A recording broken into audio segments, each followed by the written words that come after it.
semmosia parin yökin siinä olisi.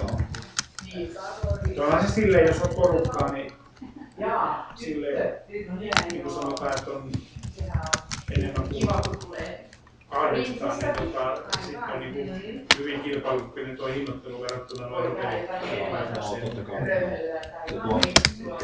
Ja sit saa itse valmistaa ruuat tuollaista. Yhtenäköisen katsoin, muutama kesä taaksepäin katsoin Rukalla, kun Ruka on tuotteista on kesäkin, niin ne on niin kuin talviohjelma, niin niillä on kesäohjelma, viikko-ohjelma, mitä rullaa. Kyllä täälläkin on se jo, että kyllä on jo, että kyllä eihän me nyt ole ihan keskellä kesää ollut. Nyt, mutta alkusyksy ruska-aikahan on kova sesonki. Täällä on kaikkea ruskamaratonia, mitä ne järjestää. Se on syyskuussa ruskamaratonia. Miten se on tuolla siivuus, paljonko se troenteksi lohkasee ulos? Se, no joo, lohka, se on niin kuin nämä A-sesonkina, niin onhan se siinä mukana sitten siivuus näissä normaaliin, mitä me vuokrataan tuosta, että silloin tulee siivuus automaattisesti niin, mitä on. Levi matkailu luotaan markkinoille. Sieltä markkinointimaksu. Joo, markkinointimaksu maksetaan ja sitten niin, ne ottaa provisio sitä vuokrasta. Viehän se sitä joo, että se on niin. Kyllä tässä nyt varmaan suurin piirtein, jos laskisi tuommoisen niin 2 tai ton kokoisen huoneisto, jos se on niin tuolla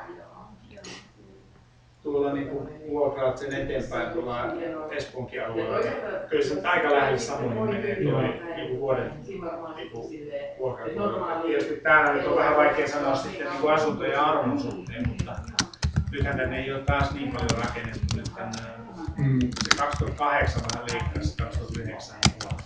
Kyllähän täällä hirveän isot suunnitelmat on sitten tietenkin, että niin, tuossa on aika paljonkin niitä rakennuskohteita. Et en mä tiedä sitten, että täällä oli tosi hyvä se markkina. Niin kuin, ehkä sen 2008-2009 sen.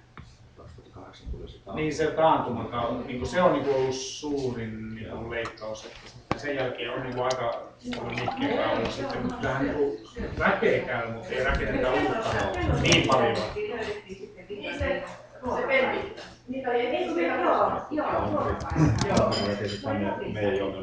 Niin, mä muistan sen. Sekin tuli englantilaksi, mutta se meni sitten konkkaan ja mikä siinä on. Joo, se on se, mikä tuolla Drivin vieressä. Niin, teetä vai kahvia saa olla? Teetä. Kahvia entä sitten sokerit?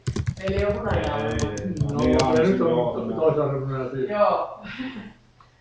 Se oli sitä aikaa, kun siellä kuumana kävi. Niin se oli varmaan ne suunnitelmatkin oli sitä aikaa. Muistan, ne oli kyllä neliöhinnoilta aika noussut tosi Se oli se huippusesonkin sitten. Ja kyllähän ne edelleenkin Levillä on niin melkein pääkaupunkiseudulla hinnoista. Niin, se on Tanssilalla ja... Niin, se on hieno. Se on... Aivan Yläksillä.